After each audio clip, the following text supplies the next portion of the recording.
Sudah bisa. Oke, Bismillahirrahmanirrahim. Assalamualaikum warahmatullahi wabarakatuh, teman-teman. Selamat pagi semuanya.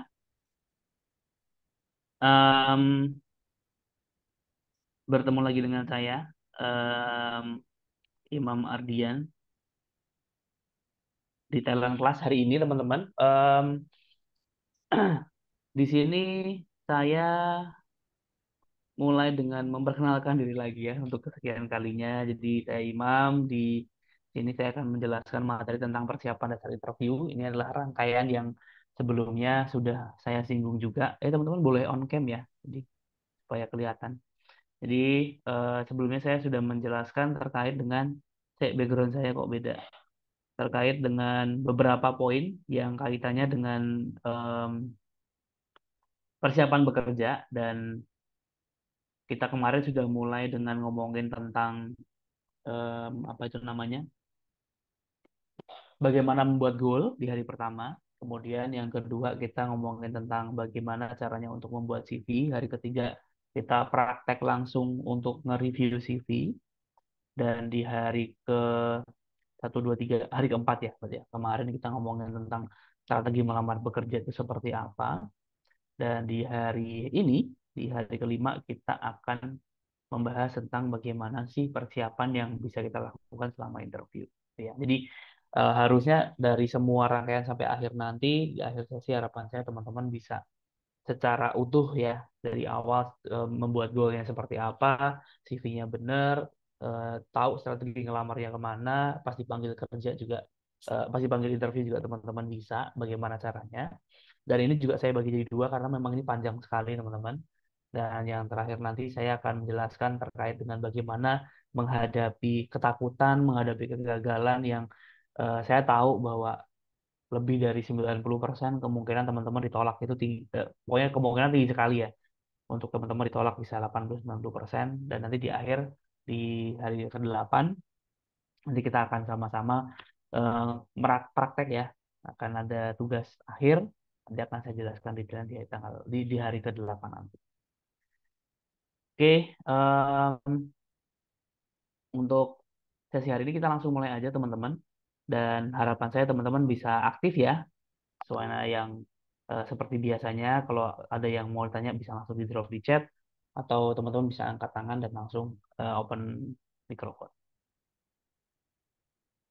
Nah, kita mulai dulu yuk dengan sharing teman-teman. Ada yang pernah interview kerjakah di sini? Ada nggak yang pernah dipanggil interview kerja? Ini kemarin ada yang pernah interview kerja terus di ghosting ya? Ada nggak? Imita I- pernah nggak dipanggil IGD. interview? Kayaknya kemarin ada IGD deh. Ya ya. IGD mana? IGD Surya apa? Mana satu lagi? IGD Arya. Siapa yang pernah dipanggil interview? Fitria pernah nggak dipanggil interview? Saya minta mungkin yang saya sebut yang on cam aja lah. Belum Nah pernah, ini Kak. pernah Ya pernah guys, interview? on cam guys. Belum. Oh belum pernah interview. Ya Mita pernah interview. Udah pernah, Kak. Gimana? Cerita dong. Pertama dipanggil gimana? Terus ya sharing cerita Mm. pengalaman yang interview gimana? Pastinya tahap pertama yang administrasi lulus kan, Kak. Hmm. Lalu seminggu kemudian dari pihak BPS minta yang yang lolos administrasi itu untuk interview, pakaiannya hitam putih, Hmm. dan pertanyaannya itu mungkin karena saya fresh graduate, jadi pertanyaannya itu mungkin lebih ke apa ya, kemampuan atau skill, soalnya saya pengalaman untuk mendata di lapangan tuh belum pernah gitu, jadi Hmm. dia coba ulik-ulik skill apa sih yang kamu punya gitu. Hmm. Terus saya bilang karena background saya komunikasi, jadi kalau misalnya nanti saya diterima gitu, mungkin kemampuan saya waktu kuliah bisa saya terapkan gitu, soalnya di BPS itu dia kan mendata masyarakat ke rumah Hmm. rumah masyarakat gitu, jadi kan komunikasi penting banget itu, Kak. Hmm. Terus nanti saya yakinkan juga itu untuk HRD-nya, saya bisa belajar lebih banyak lagi gitu untuk pendataan sendiri gitu, Kak. Oh, oke. BPS tuh eh, singkatannya apa sih? Badan Pengawas Badan Pusat Statistik, Kak. Badan Pusat Statistik. Oke, iya iya BPS Badan Pusat Statistik. Jadi pekerjaannya mendata ya, mendata warga ya. Oke. Jadi kamu ngelamar ke sana, terus untuk posisi apa saat itu? Mitra petugas pendata lapangan. Tugas pendata lapangan. Oke. Keterima nggak tuh kemarin? Eh, Keterima, Kak. Jadi sekarang ini juga ada ST 2023, Kak. Mhm. Dan saya diterima lagi gitu. Jadi udah 2 kali gitu, Kak, di BPS ini gitu. Yang Oh, oke oke. Nah, padahal sebelumnya belum ada pengalaman di lapangan ya, belum ada pengalaman mendata ya. Oke. Nah, ini contoh nanti nanti mungkin di ke belakang ada beberapa poin yang nanti kamu juga bisa share juga ya bahwa apa saja sih yang membuat eh, tips dan triknya supaya diterima saat interview itu seperti apa. Nanti kamu juga bisa sharing ya. Yang pernah yang interview ditolak pernah nggak? Ya kita pernah interview ditolak nggak? enggak, Kak. Maksud tuh di tahap administrasi sih, Kak, langsung dari pihak perusahaannya email gitu ke saya. Hmm. Itu kalau Jadi enggak ditolaknya sempat nggak sempat interview. Oh, ah, oke iya. oke. Isnani atau Elsa ada yang pernah interview nggak di sini dan ditolak? Bukan ditolak sih Kak, cuman kayak ya di ghosting yang kemarin itu. Oh, di ghosting. Dari satu ya, Istani dulu. Gimana cerita di ghostingnya gimana? eh Sebenarnya karena kan masih masih kuliah kan, jadi Hmm. pas hari itu tuh kebetulan dilirik sama HRD di LinkedIn. Jadinya kayak ya udah deh, ikut aja biar ada pengalaman untuk interview gitu. Hmm. Maksudnya belum belum belum ada target untuk kerja juga, cuman kalau lulus berarti rezeki, kalau enggak berarti ya udah gitu, soal nggak berharap masuk ke kerjanya gitu. Jadi pas interviewnya itu ya udah transparan gitu, saya mahasiswa semester 8 gitu, lagi nyusun skripsi, terus mereka nanyanya eh, judul skripsinya tuh apa, berkaitan nggak sama pekerjaan yang mereka butuhkan gitu kan. Hmm. Terus kayak pengalamannya tuh gimana. Terus untuk pengalaman saya cerita project magang kemarin. Nah, mereka tuh suruh deskripsikan, kan project magang kemarin tuh per tim gitu, jadi disuruh deskripsikan kamu di bagian mana gitu. Terus, hmm, terus, oh mereka ini menanyakan apakah kamu siap, kan saya di Aceh, sedangkan itu tuh di Jakarta. Jadinya ditanya Hmm. apakah kamu siap. Misalkan kamu lolos, apakah kamu siap untuk ke sana gitu. Hmm. Terus saya mau nanya, saya tuh bilangnya gini, misalkan gajinya itu mencukupi untuk kehidupan saya tuh di sana, saya insya Allah siap untuk ke sana. Soalnya untuk Hmm. apa? Ya, untuk skripsian pun dimudahkan di sini kan. Mereka Hmm. yang bilang, kan untuk skripsian pun sekarang kan udah mudah gitu. Kamu bisa Hmm. melakukan secara online gitu. Eh, dan saya jawab juga, eh, karena ada pengalaman kelas itu sidangnya tuh online juga. Oh, Jadi saya, oke. oh, jadi, jadi saya jawabnya, oh iya bisa juga untuk online gitu. Kayak harapannya tuh kayaknya ada, tapi nggak dikabarin gitu. Oh ya, PHP ya. Tapi nggak ditolak juga. Ya Belum. nggak dikabarin lagi. Belum. Itu udah berapa lama interviewnya? Februari. Februari, Maret, April masih ada harapan lah. Mungkin nanti semoga ada info ya. Apapun infonya mending ya daripada digantung kan nggak enak. Ini iya atau enggak sih gitu. Emang kamu rumahnya di mana sekarang, Nani? Aceh, Kak. Terus itu tempatnya di mana tadi? Di Jakarta. Oh, jadi nanti kalau kerja kamu akan dari Aceh ke Jakarta gitu ya. Ah, oke. Itu mungkin jadi salah satu pertimbangan juga ya sama HRD-nya.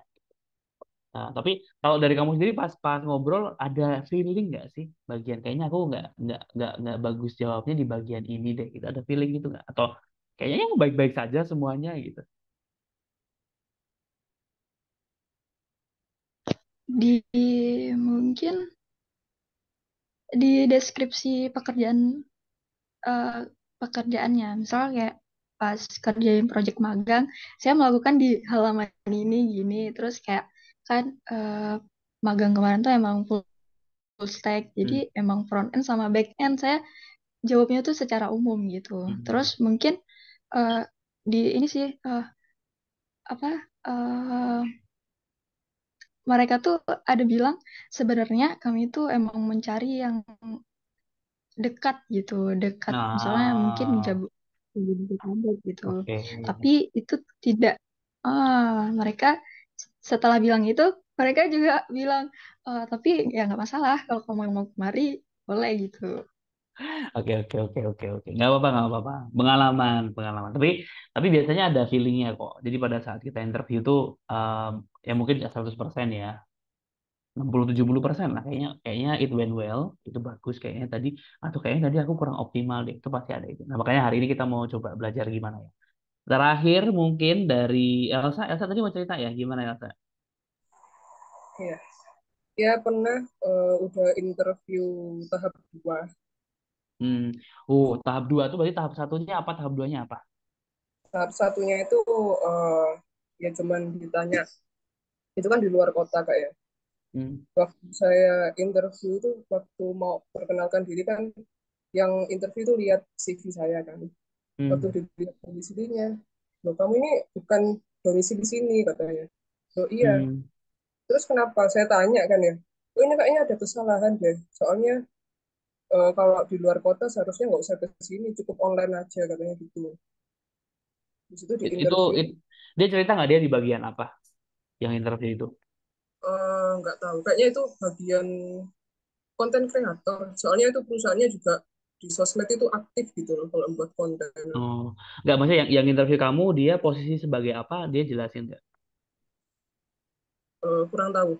Nah, jadi dua kali interview itu kamu nggak tahu ini yang pertama interview sama siapa, yang kedua sama siapa itu kamu nggak tahu.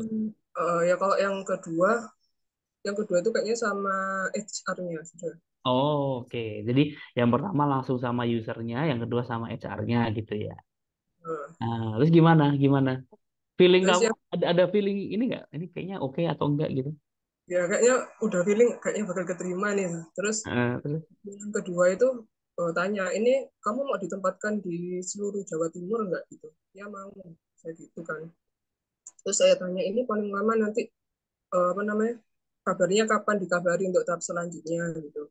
Terus Hmm. katanya, oh ini sudah tahap terakhir, jadi nanti kalau kamu terima udah dijelasin masalah gaji, masalah apa gitu katanya. Bukan. Hmm. Ternyata sampai 1 bulan nggak ada kabar. Terus 1 bulan lewat sehari, saya follow up.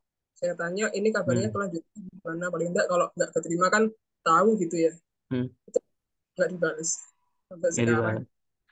Di follow up-nya via apa? WA atau email? Via kalau lowongannya saya lamarannya via email, tapi kabar-kabarnya lewat lewat WA.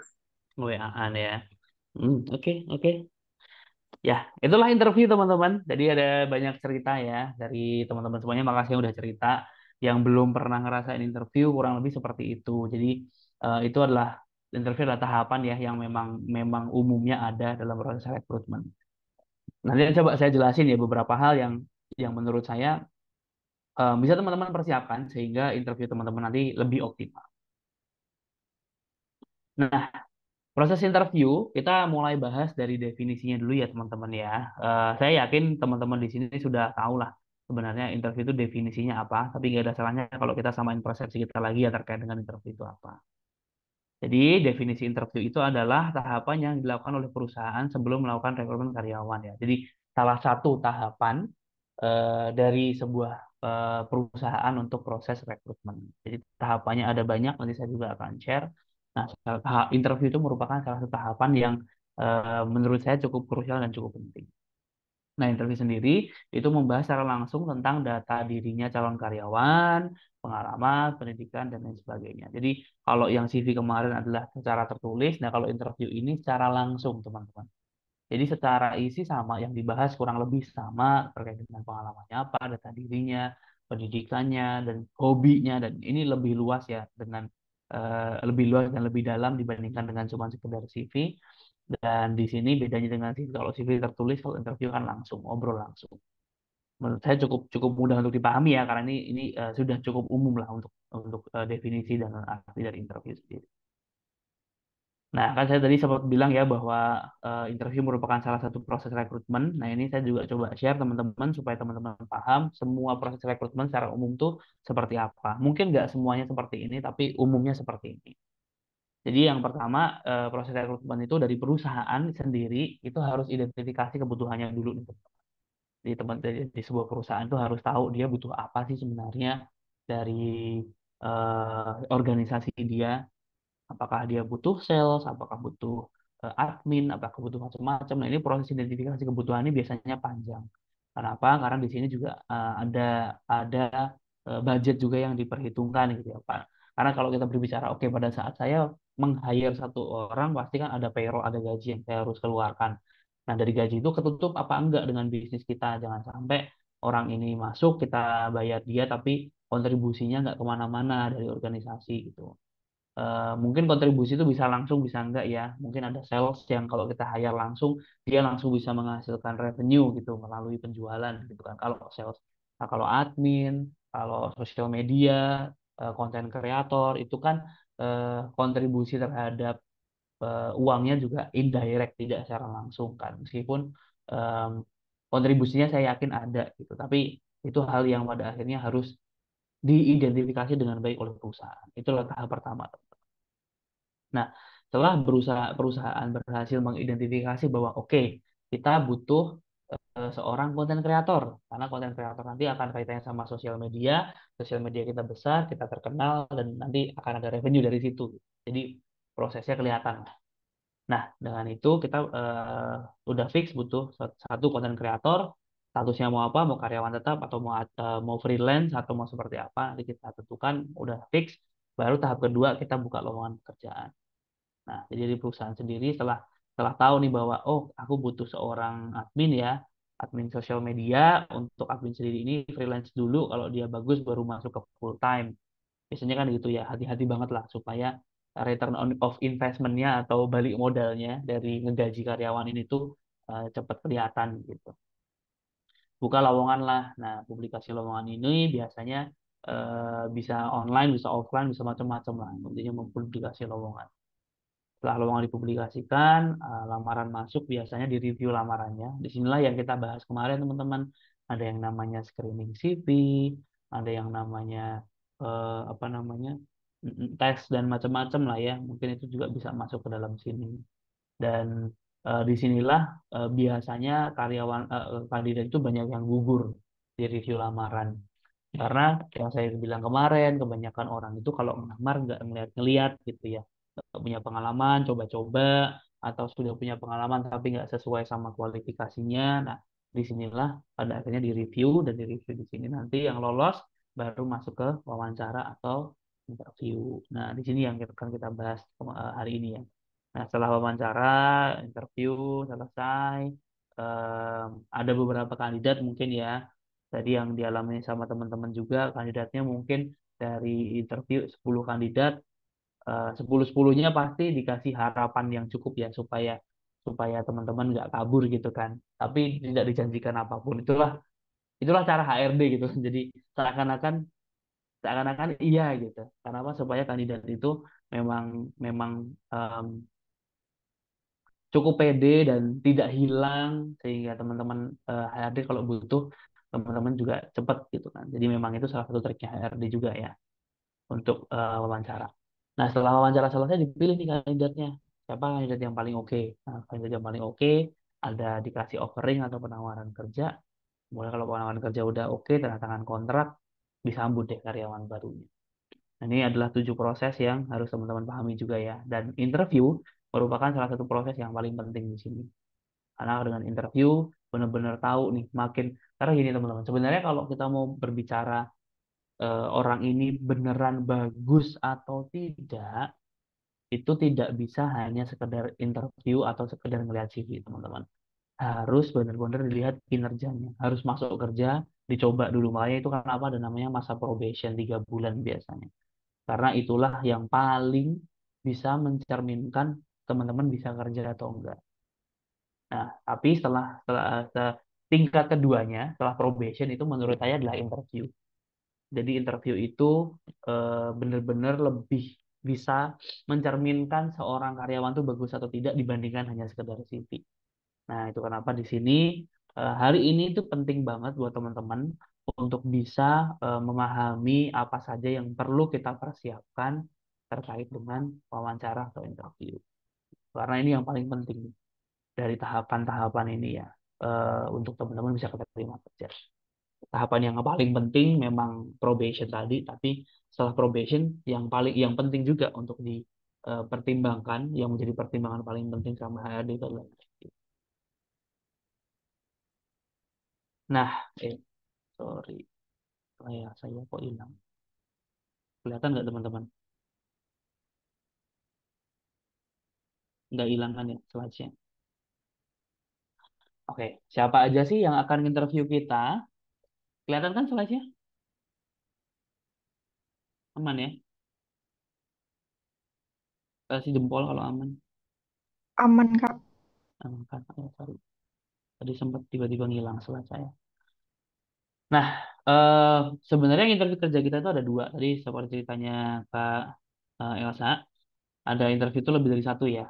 Jadi interview itu ada yang bersama dengan HR-nya, ada yang bersama dengan user. Nah, untuk HR sendiri akan bahas tentang soft skill, tentang culture. Nah, kalau bersama dengan user itu biasanya akan ngomongin tentang hard skill-nya teman-teman ya, terkait sama teknis pekerjaan. Nah, untuk ini saya akan bahas di sesi besok sebenarnya karena ini akan panjang banget ya untuk kita bisa bahas dan breakdown pertanyaan-pertanyaannya seperti apa gitu. Nah, ini adalah beberapa penyebab gagalnya interview, teman-teman. Interview itu gagal biasanya tidak memenuhi kualifikasi, kemudian minim informasi, tidak tahu tentang produk perusahaan yang dilamar, gugup dan berlebihan, menjelekkan perusahaan atau atasan sebelumnya, bertanya soal benefit dan gaji di saat yang tidak tepat, kemudian tidak tepat waktu saat interview kerja. Ini beberapa hal yang eh, biasanya menjadi alasan kenapa interview itu gagal. Tapi apakah cuma ini? Enggak juga. Jadi ada banyak hal lain yang bisa menjadi penyebab interview kerja itu gagal. Cuman teman-teman, kalau kita mau lihat tarik kesimpulannya ya, karena kan tadi macam-macam ya, entah pakaiannya kurang bagus, entah ngomongnya nggak jelas, entah gugup, entah ini, entah itu. Tapi kalau menurut saya, inti dari kebanyakan pelamar itu saat interview kerja itu karena kurang persiapan.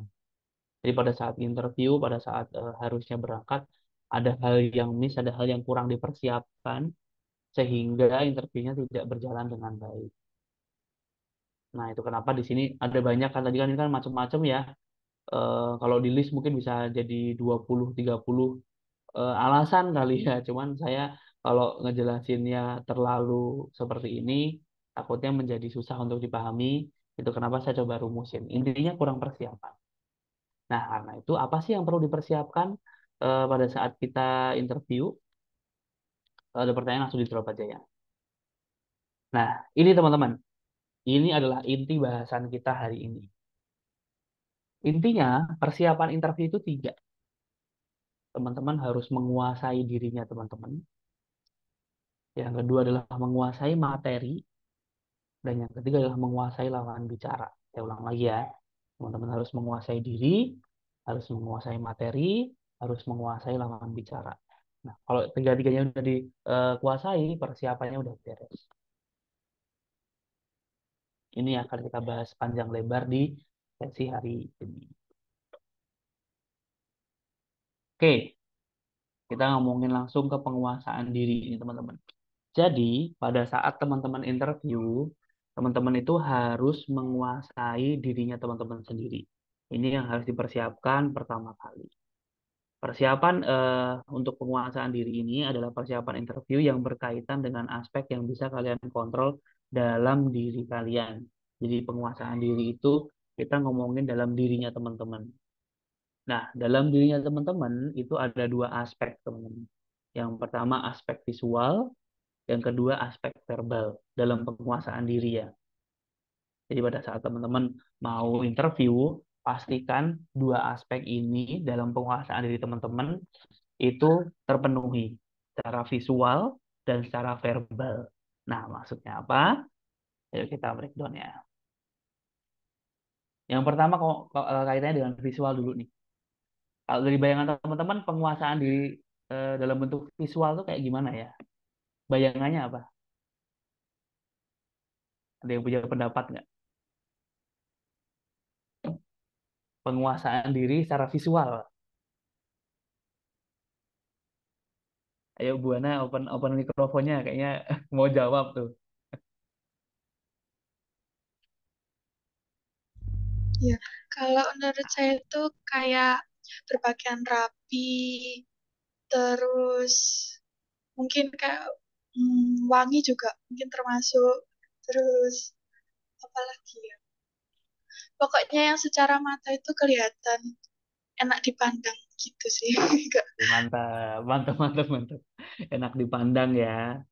Betul teman-teman. Jadi penguasaan diri secara visual itu, kalau visual ya kaitannya dengan apa yang dilihat ya. Mungkin agak ke bawah dikit dicium juga boleh lah. Kalau dicium di aromanya, oh baunya enak ya, maksudnya pakai minyak wangi gitu juga boleh. Tapi itu intinya adalah eh, hal yang kaitannya dengan penampilan teman-teman.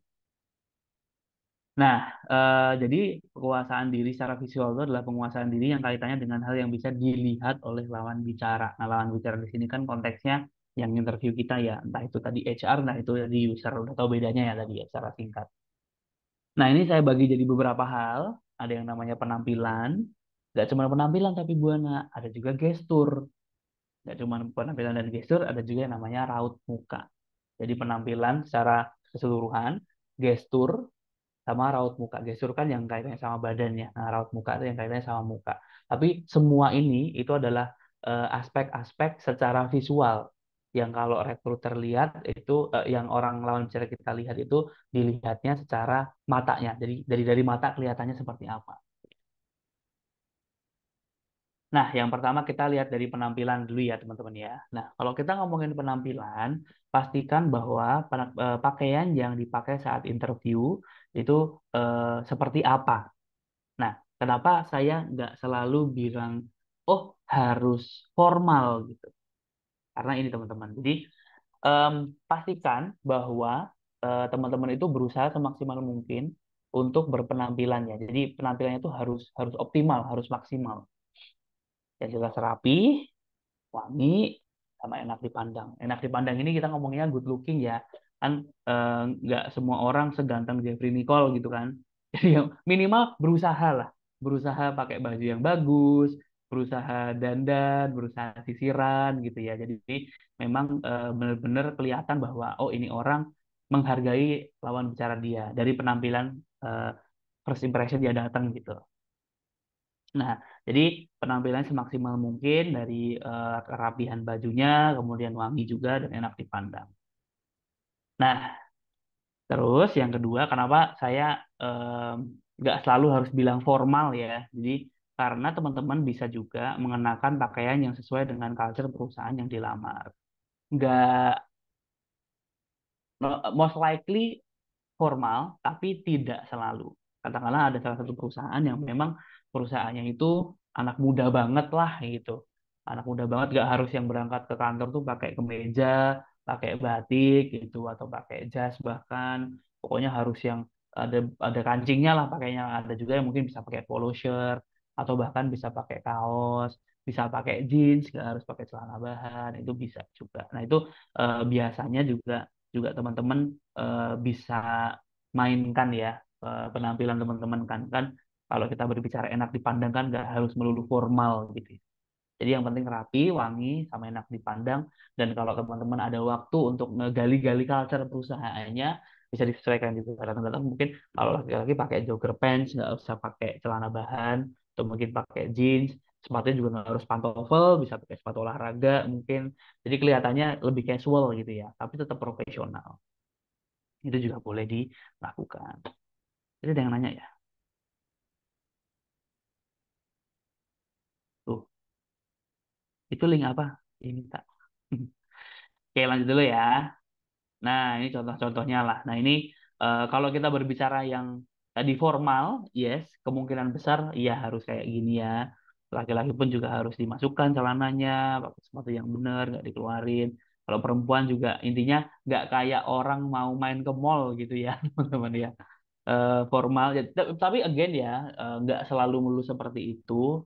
Bisa juga disesuaikan, katakanlah nih, tempat kerja ini sangat-sangat menjunjung anak muda banget lah gitu, santai, casual banget lah. Jadi kerjanya juga teman-teman nggak terlalu yang bosan dan tertekan. Boleh juga mungkin.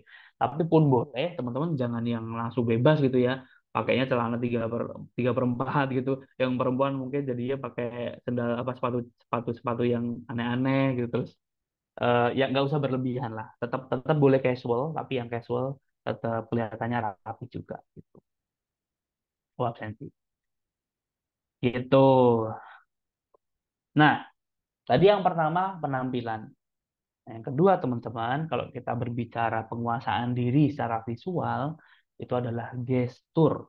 Gestur itu adalah gerakan tubuh dan tangan saat teman-teman interview atau berinteraksi dengan lawan bicara.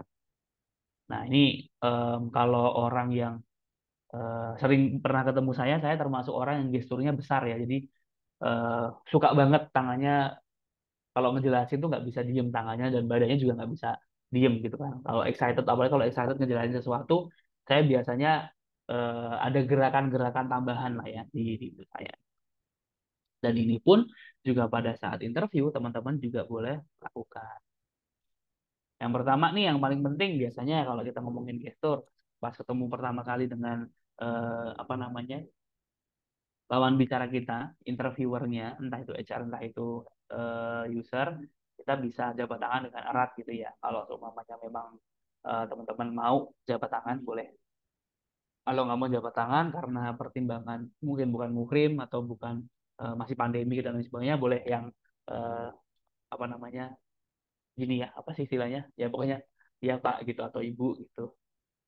Tapi intinya lakukanlah dengan pede, lakukanlah dengan tegas dan kelihatan gitu ya. Nggak yang ragu-ragu dan kikuk dan awkward dan bingung gitu ya. Salaman-salaman, kalau enggak ya enggak. Kalau salaman pun juga sebisa mungkin jabatan tangannya dengan erat. Tapi ya eratnya cukup aja ya, nggak usah yang kenceng-kenceng banget gitu kan. Nanti takutnya dikira mengintimidasi. Terus kemudian kalau kita ngomongin gestur teman-teman, teman-teman itu boleh bergerak, tapi bergerak pun juga secukupnya. Jangan sampai kayak cacing kepanasan gitu ya, menggeliat gitu kayak gitu. Jangan. Jadi bergerak secukupnya. Jadi boleh Kak pada saat teman-teman kayak duduk mungkin ya, nih kelihatan nggak saya kalau di kamera duduk ya duduk aja gitu kan, nggak yang gini-gini gitu kan. Jadi gini Pak, saya itu apa gitu kan. Jadi nggak usah yang terlalu bergerak aneh-aneh lah ya. Tapi boleh bergerak teman-teman untuk menunjukkan excitement. Boleh tiba-tiba menegakkan badan, boleh tiba-tiba maju ke depan gitu kan, boleh tiba-tiba mundur ke belakang. Pada saat interview itu boleh dilakukan. Karena itu salah satu gestur juga yang menunjukkan ekspresinya teman-teman. Tapi perhatikan bahwa itu harus cukupnya ya, nggak usah lebay-lebay gitu. Nah, terus yang ketiga adalah teman-teman harus mengoptimalkan gerakan tangannya, hand gesture-nya saat teman-teman berbicara. Jadi kayak selamat pagi Bapak Ibu sekalian, terima kasih sudah memberikan kesempatan kepada saya di hari ini. Jadi bisa pakai tangan itu boleh. Tapi jangan yang terlalu gini-gini kayak penari saman itu. Jangan juga ya. Lebay jadinya. Terus usahakan gestur selalu dalam kondisi terbuka atau open gesture. Jadi teman-teman ada yang tahu open gesture nggak? Open sama close gesture. Ada yang pernah merhatiin nggak? Di sini ada anak psikologi nggak? Biasanya suka merhatiin tuh. Ada, ya, coba dicat. Open gesture tuh apa sih?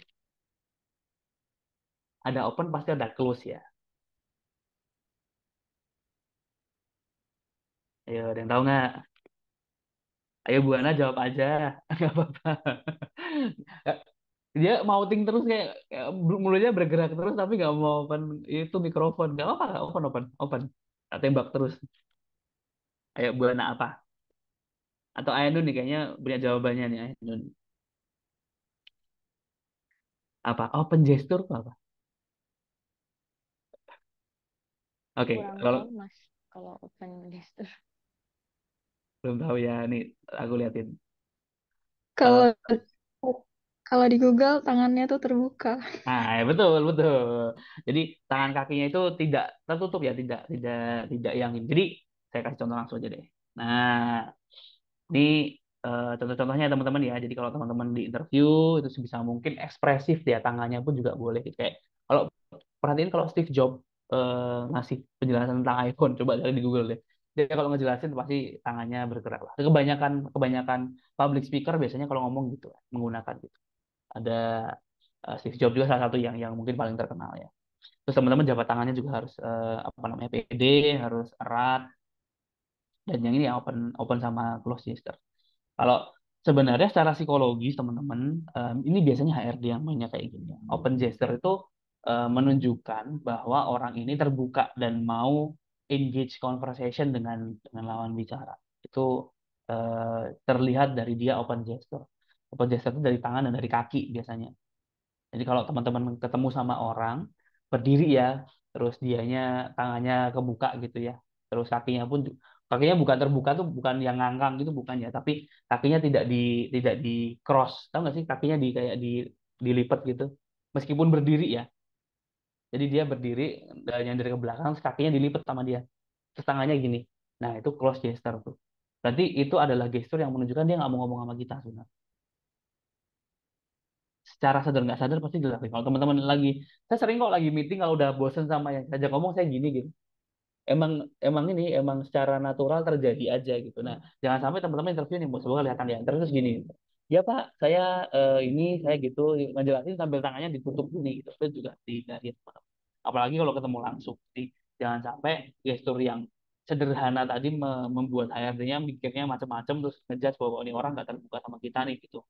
Kalau nggak terbuka berarti nggak bisa ini nih, bisa ada hal-hal yang dia simpan, mungkin dia nggak pede mungkin, atau dia pernah melakukan kesalahan di kerjaan sebelumnya gitu. Jadi HRD overthinking gitu. Kan dia dituntut untuk judgmental ya sebenarnya. Itu kan judgmental ya sebenarnya orang. Kan belum tentu kita kita gini kan mungkin kedinginan gitu, wah dingin banget saya nggak biasa AC-nya gitu kan, tapi dikiranya gitu. Tapi ya it is what it is, jadi teman-teman sebisa mungkin perhatikan itu juga ya gitu. Nah, selanjutnya penguasaan diri ini masih yang visual ya teman-teman ya. Kalau kata Bu Ana ini yang dilihat. Penguasaan diri secara visual itu yang ketiga adalah raut muka atau ekspresi dan kontak mata saat interview gitu. Jadi kalau tadi kan gestur kan kaitannya sama leher ke bawah ya, badan ya, badan, kaki, torso gitu kan. Jadi gimana kalian mengekspresikan pada saat kalian bicara. Nah, yang ketiga ya yang fokusnya ke kepala. Itu adalah raut muka, ekspresi, kontak mata itu adalah eh, yang visual juga yang menurut saya penting banget karena itu yang paling dilihat langsung gitu. Yang pertama tipsnya adalah usahakan raut mukanya teman-teman selalu ramah dengan senyum yang tulus gitu kan. Em, sebenarnya nggak selalu harus senyum ya, tapi minimal ada raut mukanya lah, dan raut mukanya tuh ramah, nggak yang ditekuk gitu kan. Karena ada orang yang eh, termasuk istri saya kalau kalau kalau muka datarnya tuh serem gitu. Kayak muka datar sebenarnya nggak marah, nggak jutek, tapi jadi curhat ya. Nggak marah, nggak jutek, tapi kalau diem ya gini aja gitu kayak yang orang ngambek kayak gitu. Dan beberapa teman saya kayak gitu juga. Enggak ngambek, enggak. Cuman ini aja gitu, cuman lagi mikir kenapa mukanya gitu banget. Nah, pastiin teman-teman jangan gitu. Pas HRD yang ngomong, jangan yang bengong, tapi bengongnya teman-teman kayak mukanya jutek gitu loh. Coba ngacak nanti ya. Atau nanti di akhir saya ada tugas lah buat teman-teman. Jadi pas mendengarkan HRD-nya opening, teman-teman sebisa mungkin tetap memasang muka ramah ya. Nggak harus senyum, tapi kayak mukanya muka muka ya menerima gitu loh, kayak yang ditekuk gitu matanya, ya you know lah, ini harusnya ya, ini simpel banget, jadi teman-teman harusnya ngerti. Selanjutnya lakukan kontak mata dengan lawan bicara secukupnya, jangan yang dilihatin terus itu, apalagi kalau lawan lawan jenis ya, nanti risih takutnya. Ada mas-mas ngeliatin segitu amat gitu kan, kontak matanya nggak usah segitunya kali gitu kan. Tapi itu tetap bisa dilakukan, apalagi kalau yang interview lebih dari satu orang ya, teman-teman juga harus bisa kontak mata dengan yang interview dua-duanya gitu kan, ganti-gantian gitu. Itu adalah hal yang tips yang harus dilakukan sama teman-teman. Jangan sampai teman-teman interview matanya nunduk terus gitu kan, kayak nunduk. Kalau teman-teman nggak pede ngelihat matanya orang langsung, lihat ini nih, lihat tengah alisnya. Jangan lihat, jadi jangan lihat di atas kepalanya ya. Ya, kalau kita ngomong sama orang nggak sopan pada saat kita ngelihat lawan bicara itu nggak di matanya gitu kan. Tapi saya tahu kan kalau ngelihat mata orang kan mungkin nggak nggak pede gitu kan atau risih itu beberapa teman-teman. Jadi jangan lihat matanya, lihat tengah alisnya aja gitu. Itu trik yang cukup. Kalau saya cukup pede kok ngeliat mata orang, saya cukup pede. Tapi kalau teman-teman yang udah belum pede bisa dimulai dengan ngelihat yang di tengah dahi. Itu tips selanjutnya, relax selama berinteraksi dengan lawan bicara. Jadi relax di sini akan berpengaruh terhadap raut muka teman-teman. Nggak yang tegang, nggak yang keringetan, nggak yang melotot-melotot gitu kan. Jadi relax aja pada saat teman-teman interview. Dan ini adalah yang kaitannya sama visual dan ekspresi muka gitu. Nah, yang terakhir adalah jangan ragu menunjukkan empati dengan ekspresi gitu kan. Kan saya bilang tadi bahwa teman-teman harus ramah ya, mungkin sebisa mungkin most of the time senyum gitu. Tapi pada saat ada hal-hal yang teman-teman eh, bisa kayak ada contoh kalau menceritakan tentang eh, pekerjaan sebelumnya, teman-teman bisa mulai menunjukkan excitementnya. Nggak ada salahnya menunjukkan kesedihan juga pada saat oh ya memang sayangnya bangkrut Pak perusahaan saya sebelumnya, jadi saya tuh, jadi itu bisa lah, ekspresi itu normal untuk keluar juga. Dan teman-teman kalau sekiranya mau mengeluarkan ekspresi itu juga jangan terlalu ragu gitu. Jangan yang senyum terus maksudnya. Creepy juga kalau kita interview orang, orangnya senyum terus kita iya Pak, iya gitu terus kan seram sekali gitu. Kayak di film Smile tuh. Senyum terus gitu.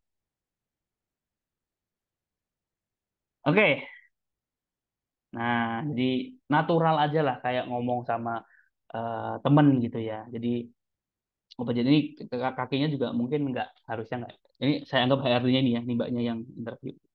Jadi netral aja, natural aja kalau ngomong sama temen nggak usah. Kayak kayak ngomong sama temen nggak usah terlalu tegang, tapi tetap menghormati dan ya pastikan tadi semua hal-hal yang kaitannya sama visual tadi dioptimalkan semua, baik dari pakaiannya, baik dari gestur tubuhnya maupun dari raut mukanya. Gitu teman-teman. Ada yang mau nanya nggak? Cukup sederhana ya. Oke. Sekarang verbal. Kalau verbal apa? Jadi kata Buana kan kalau visual penampilannya nih. Nah, kalau verbal apa nih? Yang lain pasti udah tahu. Apa? Cara berbicara. Wih, Komunikasi. apa? Komunikasinya. Komunikasinya betul. Kalau tadi visualnya tadi yang dilihat, nah kalau verbal ini berarti yang didengar, teman-teman. Jadi penguasaan diri secara verbal ini adalah penguasaan diri yang kaitannya dengan hal yang bisa didengar oleh lawan bicara. Kembali lagi lawan bicara kita bisa dua pihak tadi ya, bisa HR, bisa user, tapi kalau di konteks interview antara dua itu. Dan pastikan bahwa aspek-aspek yang didengar sama mereka itu di kitanya optimal. Nah, ini sebenarnya semi public speaking ya teman-teman materinya. Saya coba ringkas dan rangkum sedemikian rupa supaya teman-teman juga bisa mengimplementasikan ini ke berbagai occasion juga. Kalau teman-teman di sini masih kuliah mungkin buat sidang skripsi, ada juga bisa dipakai kok penguasaan diri secara visual sama secara verbal ini. Nah, kalau verbal itu ada 4 teman-teman, ada volume, ada artikulasi, ada intonasi, sama ada tempo. Ya, jadi ini adalah 4 hal yang bisa diperhatikan sama teman-teman saat interview dan public speaking. Ya. Nah, yang pertama tadi adalah volume. Kalau volume itu adalah besar kecilnya suara saat teman-teman berinteraksi. Ya, jadi besar kecilnya suara itu volume. Gampang ya. Kalau ngomong kalau punya handphone, punya TV pasti tahulah volume itu apa. Jadi pada saat kita berbicara, kita bisa eh, membesar dan mengecilkan suara. Nah, tipsnya adalah pastikan suaramu terdengar saat berbicara. Saat interview, pastikan suaranya jangan yang bisik-bisik, jangan juga teriak-teriak sama RD-nya ya. Selamat pagi ya teriak-teriak gitu kayak salam ini apa macam-macam. Waduh, kayak orang orasi itu juga nggak bagus. Bisik-bisik pun juga apalagi gitu kan. Kelihatan banget jadi nggak pede gitu. Jadi harus harus seimbang ya. Harus sesuai, harus pas. Kalau ternyata kan biasanya kalau interview beberapa kali nggak kondusif gitu mungkin ya interviewnya di kafe gitu kan zaman sekarang kan biasa ya interviewnya nggak di kantor gitu kan interviewnya ketemu di kafe nih ngomong sama CEO-nya atau ngomong sama ininya ngobrol langsung gitu kan. Nah, kalau semua suara di luar gede ya kita juga gedein suara kita ini ya pastiin bahwa suara teman-teman tuh kedengaran. Nah, mainkan volume juga untuk menekankan jawaban teman-teman ya. Jadi pada saat teman-teman ngomong bisa juga agak dikencengin di bagian ini. Nah, saya itu memang punya passion yang sangat besar Pak untuk apa? Jadi pas penekanannya kayak oh saya itu senang banget penulisan Pak. Saya itu senang banget sama artikel. Saya senang banget konten kreator gitu. Konten creation tuh saya senang banget. Gitu. Dari kecil saya pengen banget jadi selebgram. Nah, hal-hal yang mau ditekankan tuh boleh dinaikkan volumenya. Nggak usah yang ekstrim, tapi ada penekanan sedikit secara volume itu pun orang akan tahu bahwa oh ya berarti dia penting banget sih si kata itu kenapa sampai ditekan dengan volume yang lebih daripada yang lain gitu. Nah, yang kedua adalah artikulasi, teman-teman. Jadi, volume kan besar kecil ya. Kalau artikulasi itu pengucapan atau gerakan bibir saat berinteraksi. Jadi A, I, U, E, O-nya itu harus jelas. Kadang-kadang orang ada yang ngomong, ada yang ngomong tapi bibirnya nggak kebuka gitu loh. Jadi gimana sih? Kayak ngomong ya, saya nggak bisa meraktekin ya karena saya nggak biasa gitu. Em, kalau orang tidak mau membuka rahangnya gitu, nah, jadi artikulasinya harus jelas, yang jelas ya, ini tipsnya. Yang kedua buka rahangnya teman-teman sama hindari mumbling. Ya ada beberapa orang yang kalau ngomong mumbling, jadinya gara-gara nggak mau ngebuka rahangnya gitu. Kayak halo nama saya Imam gitu kan kebuka ya rahangnya ya. Dibandingkan dengan eh, meminimalisir rahangnya nggak dibuka gitu. Jadi cuman cuman mengoptimalkan bibir tuh artikulasinya pasti nggak bagus dan ujungnya beberapa kata-katanya jadi mungkin nggak jelas apalagi nanti kalau kita ngomongin tempo ya udah ngomongnya kecil suaranya rahangnya nggak dibuka jadi kayak ya assalamualaikum nama saya aduh susah nih saya paling nggak suka kalau interview sama orang kayak gitu nih ini orang kenapa sih lagi sakit apa gitu puasa apa gimana gitu saya puasa juga kok nggak segitunya. Ya, jadi volume tadi besar kecilnya, artikulasi adalah pengucapannya. A, I, U, E, O-nya jelas. Gerak bibirnya iya. Kuncinya cuma satu, buka rahangnya. Ini saya pernah nonton satu video, signifikan banget pada saat kita ngomong, rahang kita losin. Jadi kayak, coba deh teman-teman ngomong biasa, tapi sekarang secara sadar rahangnya di dilebayin kalau ngomong. Jadi A I U E-nya dilebayin gitu. Nah, itu ada latihannya ya teman-teman A I U E O A I U E O sebelum kayak kalau saya biasanya sebelum training juga kadang-kadang ngelakuin itu gitu kan. Apalagi kalau trainingnya offline gitu di kamar mandi atau di mana sebelum kita tampil coba di losin gitu supaya suara saya jadi jelas artikulasinya gitu. Apalagi ngomongnya juga ada beberapa kata-kata yang mungkin belibet ya, ada bahasa Inggrisnya atau ada mungkin istilah-istilah yang eh, ya takutnya ada yang belibet gitu kan. Jadi harus dilatih gitu artikulasinya. Dan ini pas interview pun juga penting. Nah, selanjutnya itu adalah intonasi. Ya, kalau intonasi itu berarti tinggi rendahnya suara, nada saat teman-teman bicara. Jadi intonasi itu bisa menunjukkan emosinya teman-teman ya. Jadi kalau kelihatan lah ya kalau orang habis dimarahin itu kan iya. Jadi eh, mungkin suaranya kenceng, volumenya kenceng, tapi intonasinya rendah gitu. Iya, tadi dimarahin gitu. Oh iya, tadi. Jadi sama-sama volumenya besar, tapi kalau intonasinya itu lebih ke pitch-nya, nanti lebih tinggi. Kan? Kalau kita ketemu sama orang yang itu kayak kalau tampilnya cewek-cewek gitu ya, kalau wah wah gitu, ketemu sama temennya gitu, itu intonasinya tinggi banget tuh. Pitch-nya tinggi sekali itu. Jadi kalau ketemu sama bestinya dia gitu kan. Dan itu yang juga perlu diperhatikan juga pada saat interview itu bisa dimainkan juga. Karena itu menunjukkan emosinya teman-teman gitu. Gunakan intonasi yang tepat untuk untuk menekankan jawabannya sama ya dengan volume tadi. Volume sama intonasi mirip-mirip. Kalau volume itu lebih ke besar kecilnya, kalau ini ke tinggi sama rendahnya. Gitu. Kayak, oh iya tadi itu. Oh iya, iya gimana kabarnya gitu. Ya, beda kan ada sama-sama volumenya sama-sama besar, tapi intonasinya beda. Terakhir adalah tempo, teman-teman. Nah, tempo ini adalah kecepatan berbicara saat interaksi. Nah, pastiin teman-teman pada saat interview itu berbicara dengan tempo yang tepat, tidak terlalu cepat dan tidak terlalu lambat. Terus tempo berbicara bisa menunjukkan teman-teman tuh tenang atau enggak gitu ya. Kalau nervous biasanya ngebut gitu kan. Kayak yang ngomongnya kayak belibet kayak dikejar-kejar apa gitu kayak jadinya jadinya nggak jelas. Nah, jadi tempo ini juga penting banget teman-teman. Jangan sampai teman-teman terlalu cepat atau terlalu lambat pada saat ngomong. Itu. Jadi ini semua tuh bisa dimainkan dan ini semua tuh bisa teman-teman latih ya. Jadi ini bukan bukan bakat lahir gitu ya, yang lahir langsung bisa semuanya. Tapi ini adalah hal-hal yang bisa teman-teman latih. Nah, ini saya juga memperlambat temponya ya, mau menekankan. Ini bisa teman-teman latih. Nah, temponya kan saya perlambat untuk menekankan sesuatu gitu. Bayang ya. Jadi pada saat teman-teman interview, mainkan semua ini sehingga seru interviewnya.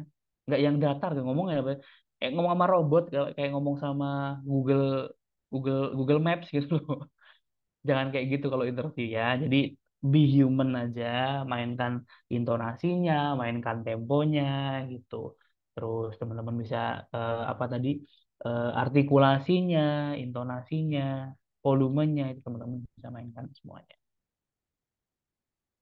Gitu. Nah, aku stop dulu deh. Ada pertanyaan nggak? Atau ada yang mau sharing lagi nih? Tadi yang cerita-cerita tentang interview kan tadi baru beberapa orang. Di sini ada yang pernah interview juga nggak? Dan ada nggak yang kaitannya sama yang tadi saya jelaskan ya?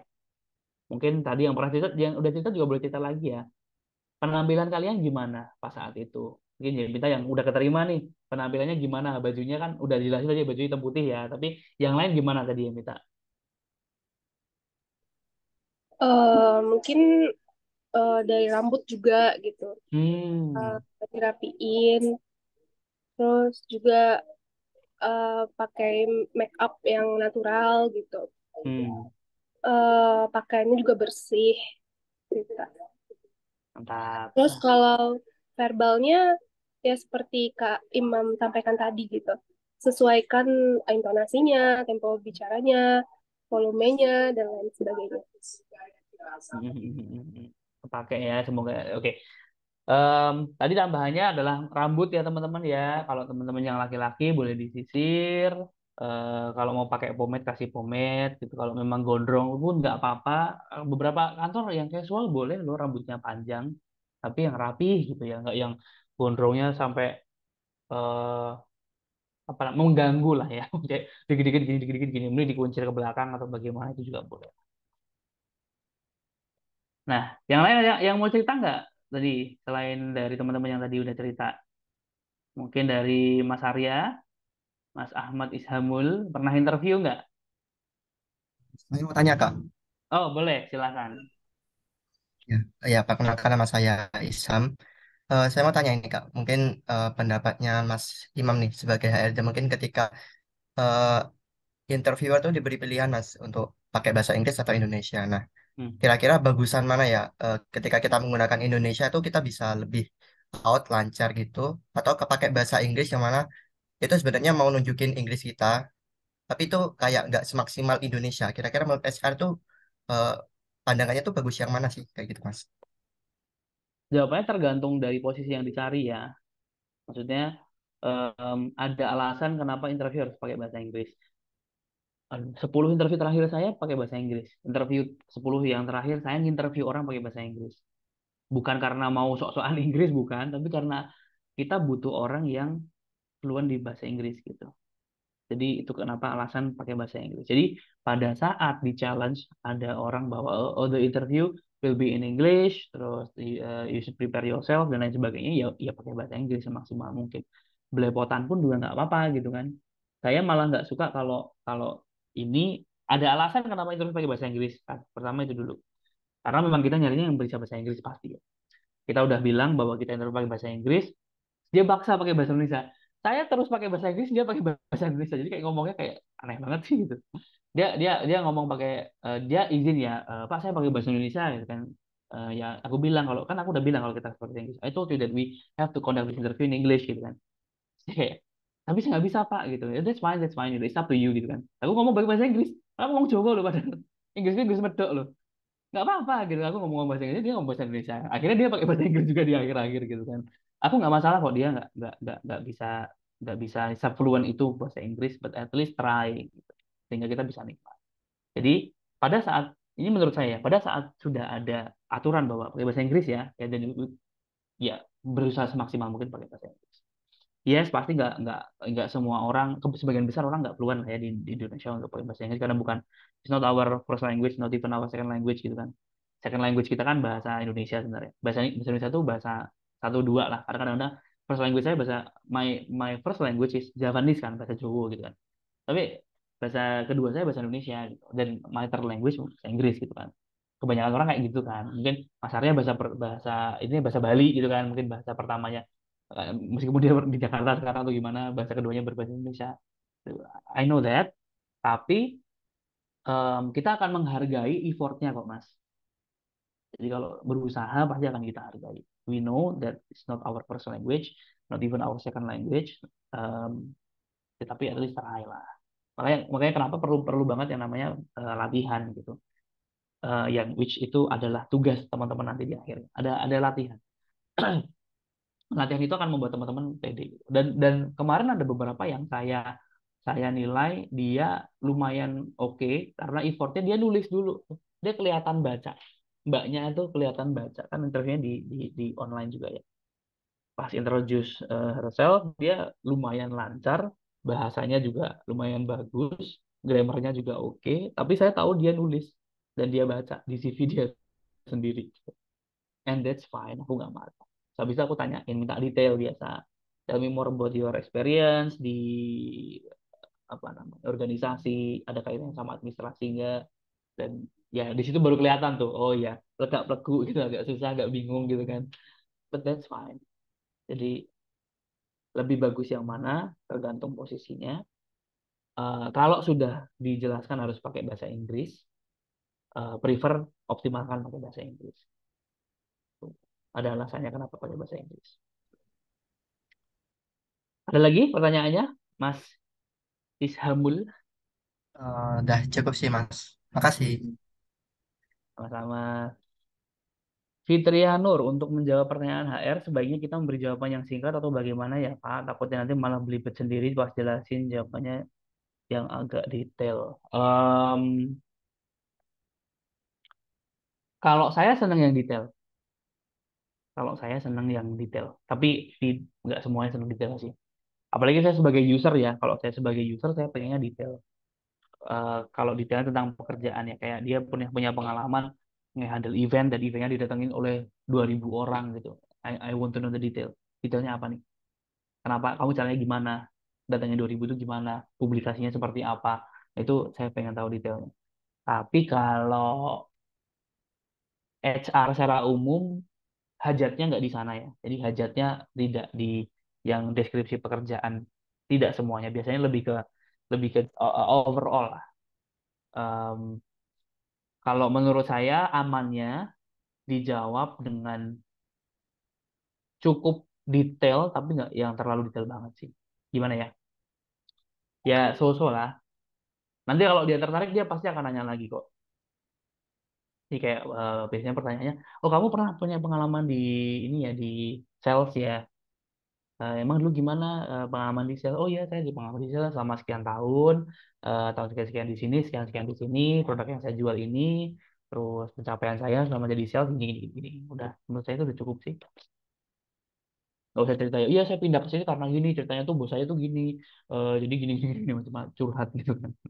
Itu juga mungkin terlalu panjang jadinya ya. Jadi bisa disesuaikan.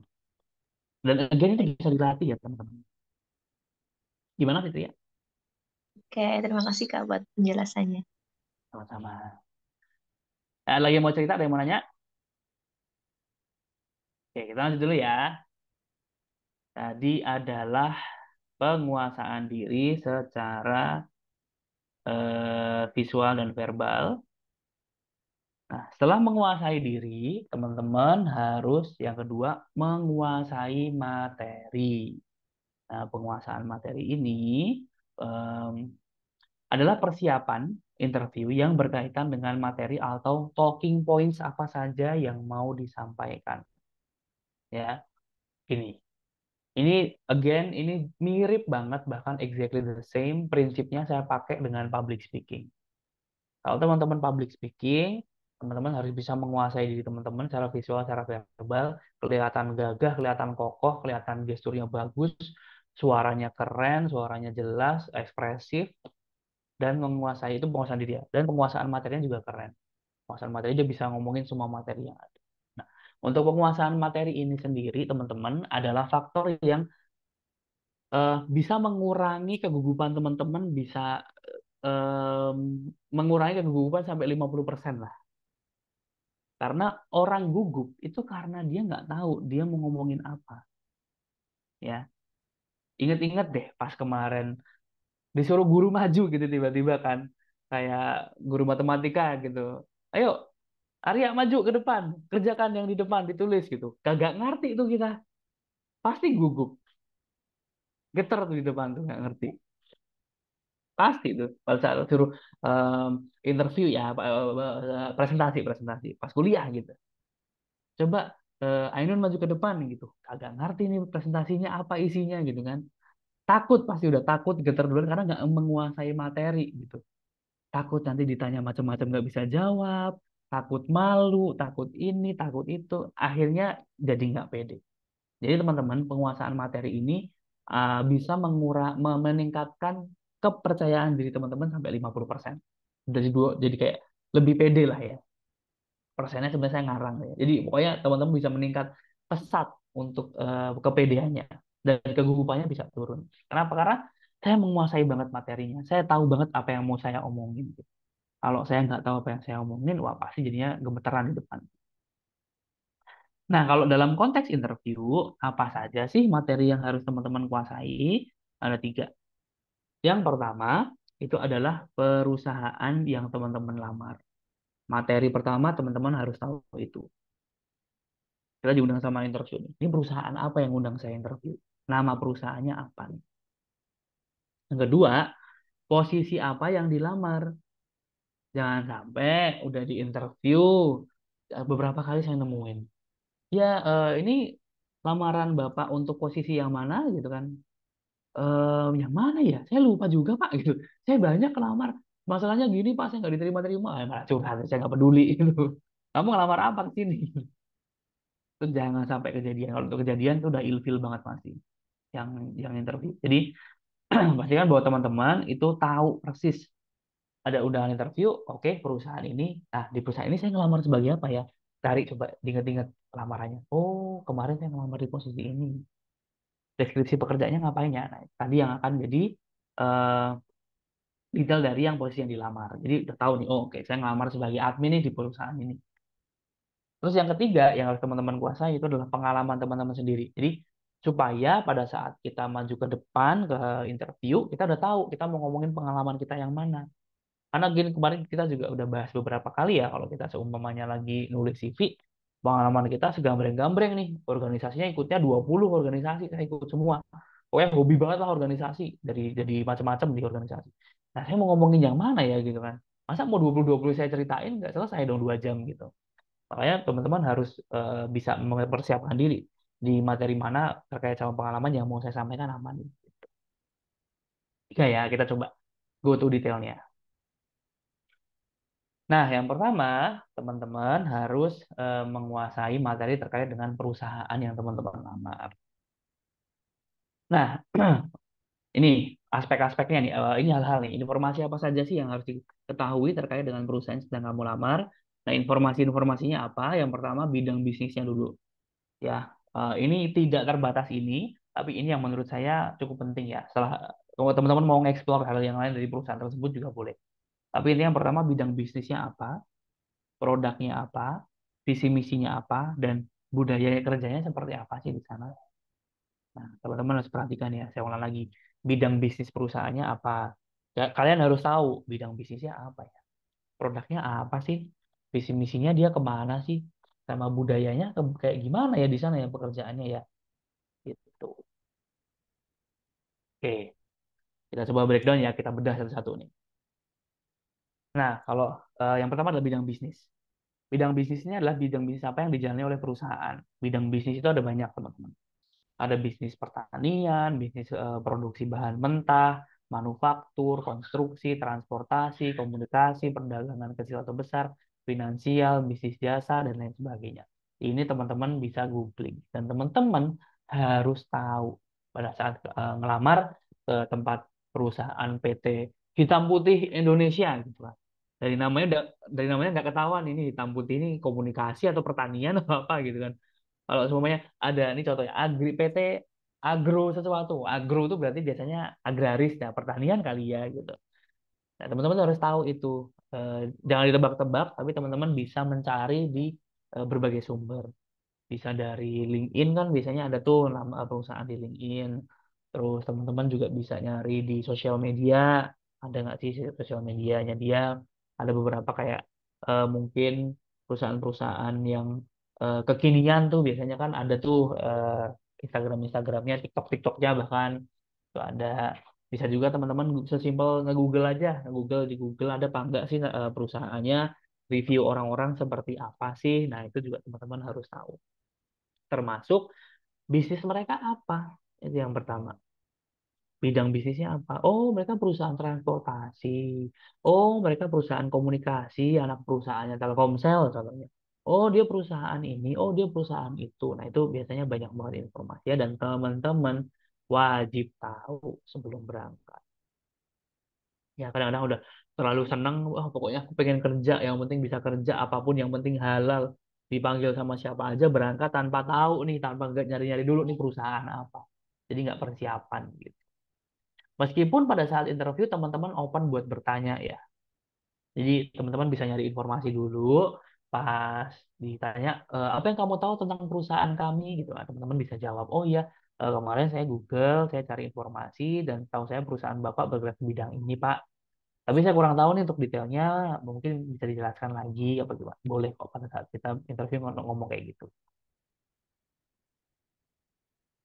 Nah, yang kedua adalah produk. Produknya apa sih perusahaan? Nah, jadi adakah barang yang dijual oleh perusahaan, barang atau jasa maksudnya. Jadi yang dijual sama perusahaan itu bisa barang, bisa kebutuhan sehari-hari, alat elektronik, alat komunikasi, makanan, minuman, dan lain-lain. Bisa juga jasa, teman-teman. Bisa jasa konsultasi, konsultasi keuangan, konsultasi ini dan itu dan macam-macam. Bisa juga transportasi dan lain sebagainya. Jadi teman-teman juga harus wajib tahu ya pada saat teman-teman mau interview terkait dengan perusahaan, produknya mereka itu apa. Ini penting juga ya teman-teman ya, apalagi teman-teman di masa sekarang kan kita em, nggak pernah tahu sebenarnya gini. Yang penting dari sebuah perusahaan itu revenue kan pasti ya.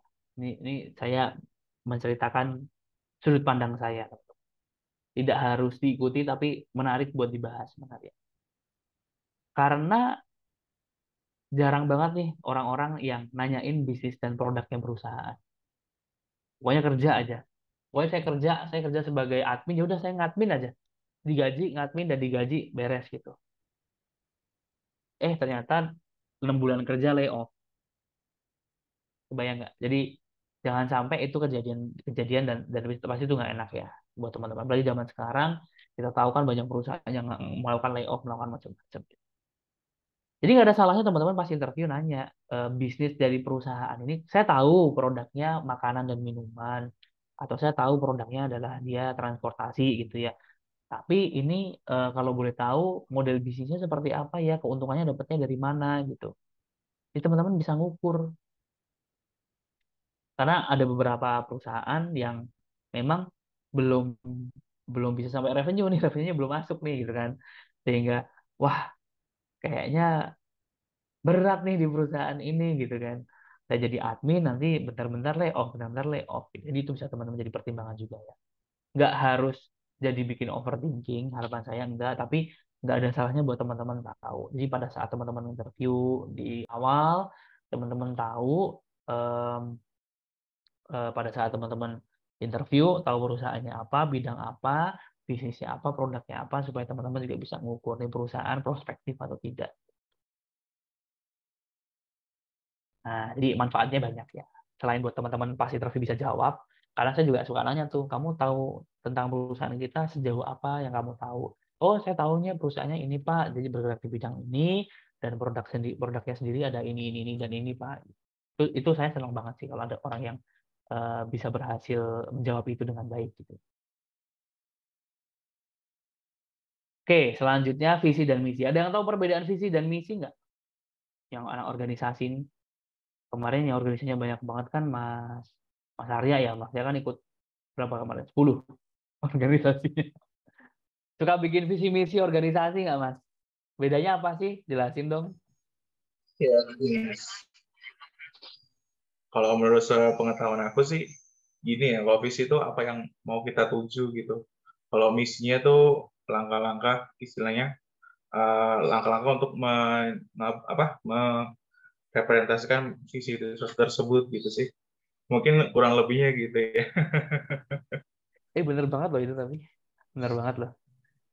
Nggak salah nih jadi ketua nih berarti. Nanti kalau ada voting-voting lagi jadi ketua lagi. Ya, jadi visi itu mendeskripsikan tujuan perusahaan di masa mendatang. Visi itu adalah perusahaan ini mau kemana itu ya. Tujuannya apa itu visi. Contohnya nih, contoh nyata ya. Hokben itu punya visi bring goodness to nourish people's life through creating and providing food with integrity. Itu visinya ya. Nah, visi ini bisa mendeskripsikan impian-impian dari perusahaan lah. Visinya ngapain sih? Kayak Lumina juga punya visi, teman-teman. Visinya Lumina itu adalah pengen merevolusi proses rekrutmen supaya lebih efektif dan efisien gitu ya. Supaya perusahaan itu bisa mendapatkan kandidat dengan lebih mudah. Itu adalah visi kita. Nah, benar kata Mas Arya tadi, misi itu adalah mendeskripsikan rencana apa saja yang dilakukan untuk mencapai visinya tersebut gitu. Nah, kalau Hokben sendiri, nah, we make top quality and service as high priority in providing integrity food to customer.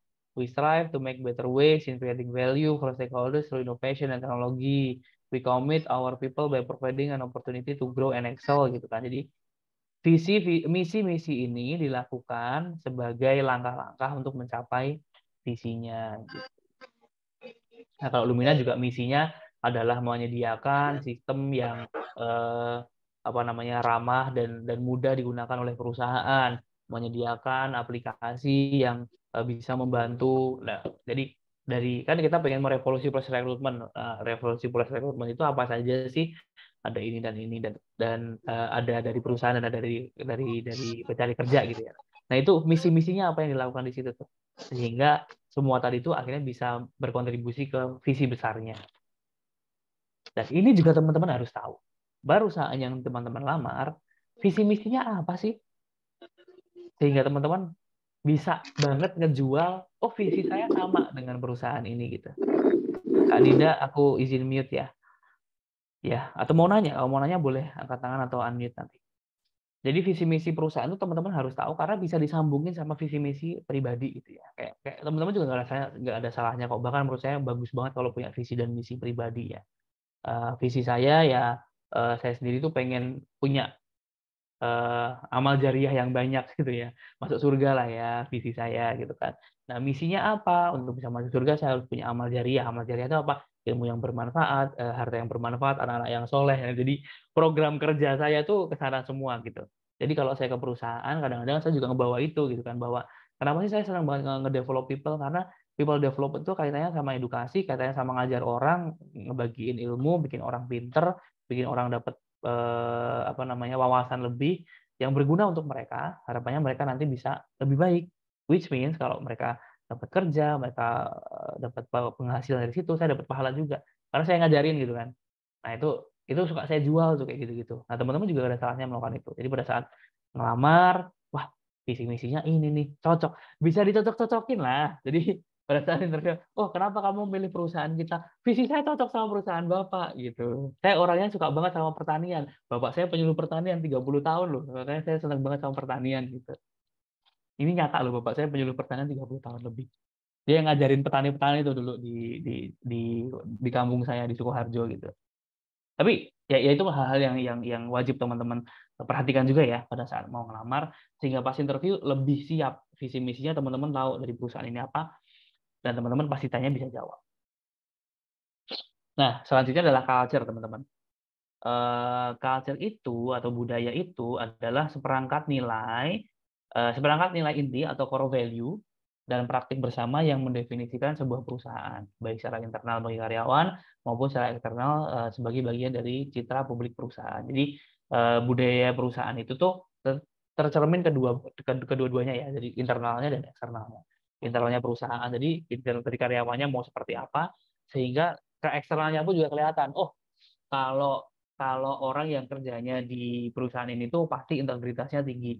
Oh, kalau orang di perusahaan ini tuh pasti dia teliti.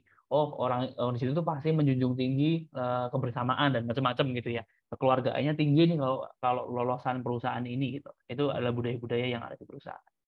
Ini ada beberapa budaya-budaya teman-teman, nanti teman-teman bisa nyari referensi lagi yang lebih detail ya. Ini bukan ekspertis saya bidangnya, tapi saya nemu referensi yang menurut saya menarik. Jadi ada budaya tradisional.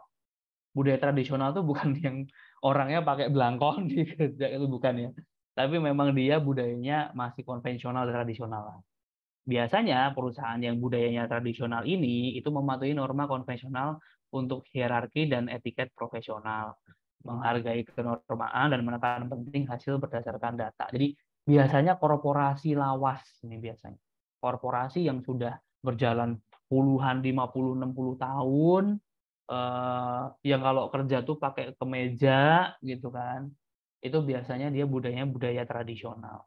Jadi ada norma konvensional untuk hierarki dan etikat profesi. Jadi memang hierarkinya kenceng banget. Ya bos itu bos gitu. Chain of command-nya luar biasa. Saya sebut merek aja ya. Sepupunya istri saya itu kerja di Angkasa Pura. Oh, itu hierarkinya luar biasa.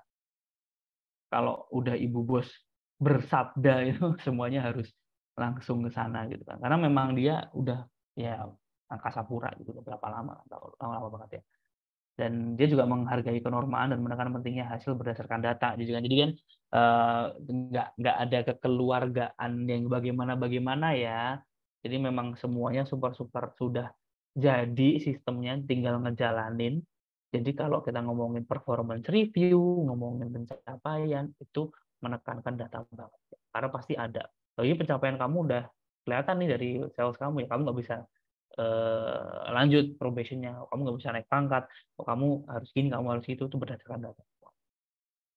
Itu perusahaan tradisional. Yang kedua adalah budayanya budaya kolektif. Nah, budaya kolektif ini mendorong keragaman pemikiran dari semua karyawan mereka, terlepas dari jabatan mereka. Nah, biasanya perusahaan-perusahaan yang lebih muda lah ya, yang tempat-tempat startup tuh biasanya kayak gini, budayanya budaya kolektif. Jadi semua orang bisa ngide karena nggak jarang startup itu memang masih mencari jalan gitu ya. Kayak awal-awal Gojek muncul kan juga awalnya nggak pernah ada tuh tukang ojek lewat aplikasi. Nah, makanya pas dia buka jalan, itu pasti munculnya dari semua pemikiran orang. Nggak mungkin satu orang, Pak Nadiem doang mikir, nggak mungkin. Mas Nadiem, Mas Menteri doang yang mikir, nggak mungkin. Pasti banyak masukan dari tukang ojeknya, masukan dari orang-orang di sekitar dia, dari bagian ini, dari bagian itu. Jadi semua informasi ini dikolek satu, oh jadi sesuatu yang itu budaya yang kolektif namanya. Kemudian budaya prestasi itu mengutamakan keterampilan kompetitif dan talenta elit. Jadi kalau dia bagus, talentanya keren, kompetensinya luar biasa, itu ya diapresiasi gitu ya.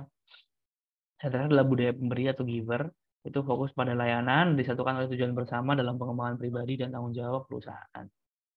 Gitu. Ini ada budaya-budaya macam-macam ya teman-teman. Nah, sebenarnya budaya ini opsional dalam artian nice to know.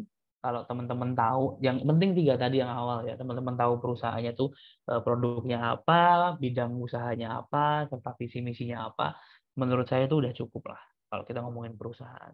Dan teman-teman juga harapan saya bisa curious enough, cukup kepo untuk nanyain bisnisnya apa. Nah, kalau budaya ini tambahan bonus lah. Kalau teman-teman nemu budaya ini di internet ya, pas teman-teman googling ke perusahaan ini ngelihat biasanya layoutnya udah kelihatan lah. Kalau gedung apa kotak-kotak, wah itu pasti dia tradisional banget nih budayanya. Tapi kalau open space, ada beanbag, bisa pingpong, bisa main PS bareng, wah ini kayaknya budaya kolektif nih perusahaan. Jadi pada saat teman-teman itu bisa menyesuaikan lah ya harapannya.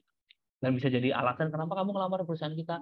Oh iya, saya lihat perusahaan Bapak budayanya budaya anak muda banget ya Pak. Jadi semua bisa berpartisipasi untuk berpikir, semua bisa ngasih kontribusi. Jadi saya berminat banget buat ngasih kontribusi. Cantik banget kan jawabannya. Dan ini budaya tidak hanya satu ya, maksudnya satu perusahaan mungkin bisa double ya budayanya, bisa dua atau bisa semuanya. Tapi nggak mungkin semuanya sih karena tradisional sama kolektif kan kontradiktif ya. Jadi bisa mungkin dua atau mungkin tiga bisa. Gitu. Sip. Nanti bisa cari sumber sendiri ya tentang budaya-budaya perusahaan ya. Oke. Tadi kan penguasaan materi yang pertama tentang perusahaan. Teman-teman harus tahu seluk-beluk perusahaannya sehingga pas ditanya teman-teman bisa jawab. Materi yang kedua, penguasaan materi yang kedua itu adalah posisi yang teman-teman lamar itu apa. Nah, dari posisi yang dilamar itu, informasi yang harus diketahui terkait dengan posisi atau lowongan kerja yang sedang teman-teman lamar ya, jelas ya. Jadi posisi yang dilamar itu teman-teman harus tahu. Nah, pengetahuan teman-teman itu tiga ini. Yang pertama adalah nama posisinya apa. Yang kedua deskripsi pekerjaannya ngapain. Dan yang ketiga target kerjanya apa. Ya, saya ulang lagi ya. Jadi pada saat teman-teman pengen ngepoin posisi yang dilamar, maksudnya untuk penguasaan materi, teman-teman tuh harus tahu posisinya apa, posisi yang lamarnya apa, deskripsi kerjaannya ngapain, sama target kerjanya apa. Ada atau tidak, kalau ada apa, kalau enggak, kenapa, teman-teman juga harus tahu semua. Nama posisi. Nah, nama posisinya apa sih dari pekerjaan yang teman-teman lamar? Pastikan teman-teman tahu dan nama posisinya sesuai dengan yang tercantum di dalam lowongan pekerjaan. Jadi teman-teman pasti tanya, teman-teman kamu ngelamar sebagai posisi apa? Oh ya, saya sebagai posisi data analis intern. Oh, saya sebagai sales representatif.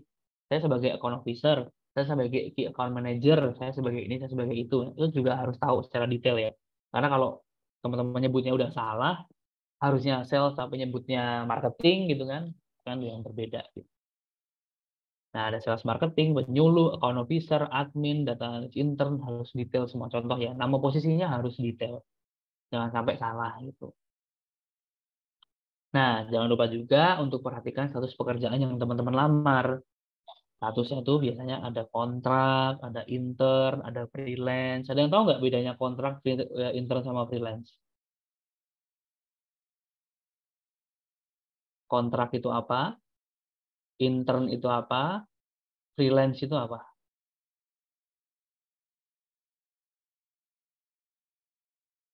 Ayo. Intern dulu. Intern itu apa sih? Internship. Ya, Mas Arya udah senyum-senyum aja nih. Jawab